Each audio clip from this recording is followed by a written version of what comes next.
ఓం గం గణపతియే నమః. శ్రీ దక్షిణామూర్తి వారాహి భక్తి ఛానల్కు స్వాగతం. ఈరోజు జనవరి 6వ తేదీ 2026 సంవత్సరం సందర్భంగా సంవత్సరంలో 1 లేదా 2 సార్లు మాత్రమే వచ్చేటువంటి అంగారక సంకష్టహార చతుర్దశి శుభాకాంక్షలు. ప్రతి నెల సంకష్టహార చతుర్దశి వస్తుంది, కానీ మంగళవారం రోజు వచ్చేటువంటి సంకష్టహార చతుర్దశి అంగారక సంకటహార చతుర్దశిగా పిలువబడుతుంది.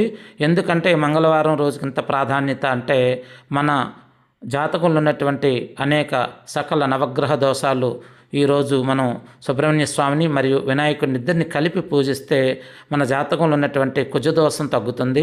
అలాగే సర్పదోషము, నాగదోషము, రాహు కేతు గ్రహ దోషము, అలాగే నవగ్రహాల దోషాలున్నా తొలగించబడతాయని మనకు శాస్త్రాలు చెబుతున్నాయి. అదేవిధంగా ఇద్దరిని పూజించడం వల్ల మన ఇంట్లో ఉన్నటువంటి వాస్తు దోషాలు కూడా తగ్గుముఖం పడతాయని మనకి శాస్త్రాల ద్వారా తెలియపరుస్తుంది. కాబట్టి ఈ మంగళవారం రోజున విశేషమైనటువంటి ఈ సుబ్రహ్మణ్యేశ్వర స్వామి వినాయకుని కలిపి అందరూ పూజించండి, ఆరాధించండి. మీ ఇళ్లలో ఈ పూజ చేసుకుంటే మరింత చాలా మంచిది. ఈ పూజకు సంబంధించినటువంటి ఒక 35 నిమిషాల వీడియో ఈ కింద లింకులో ఇస్తాను. మీరు కావాలంటే ఆ వీడియో చూసుకుంటూ కూడా పూజ చేసుకోవచ్చు. లేదు ఓపిక లేని వాళ్ళు దగ్గరలో ఉన్న విఘ్నేశ్వర స్వామి దేవాలయంకి వెళ్ళి స్వామివారి ప్రత్యేక పూజలు పాల్గొని మీ యొక్క గోత్రనామాలు చెప్పుకొని హారతి ఇచ్చే వరకు ఉండి కళ్ళకు అద్దుకోండి. మీ ఇంట్లో ఉన్నటువంటి నెగిటివ్ ఎనర్జీ పోతుంది. మీ ఇంట్లో ఉన్న కూడా ఇంట్లో పూజ చేసుకుంటే ఇంట్లో ఉన్న కూడా నెగిటివ్ ఎనర్జీ పోయి ఒక మంచి పాజిటివ్ వైబ్రేషన్స్ అనేది రావడం జరుగుతుంది. మహా అయితే మీరు సాయంత్రం 1-2 గంటలు చూసే సీరియల్ మాత్రమే మిస్ అవుతారు.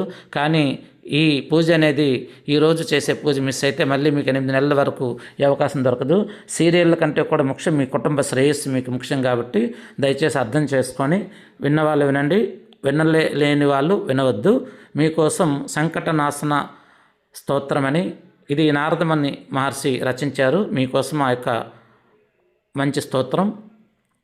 నారద ఉవాచ ప్రణమ్య శిరసా దేవం గౌరీపుత్రం వినాయకం భక్తావాసం స్మరే నిత్యమాయుష్కమార్థసిద్ధయే ప్రథమం వక్రతుండం చ ఏకదంతం ద్వితీయకం తృతీయం కృష్ణపింగాక్షం గజవక్త్రం చతుర్థకం లంబోదరం పంచమం చ షష్టం వికటమేవ చ సప్తమం విఘ్నరాజం చ ధూమ్రవర్ణం తదాష్టమం నవమం బాలచంద్రం చ దశమం తు వినాయకం ఏకాదశం గణపతిం ద్వాదశం తు గజాననం ద్వాదశైతాని నామాని త్రిసంజ్ఞం యా పఠేన్నరః న చ విఘ్నభయం తస్య సర్వసిద్ధికరం పరం విద్యార్థి లభతే విద్యాం ధనార్థి లభతే ధనం పుత్రార్థి లభతే పుత్రాన్ మోక్షార్థి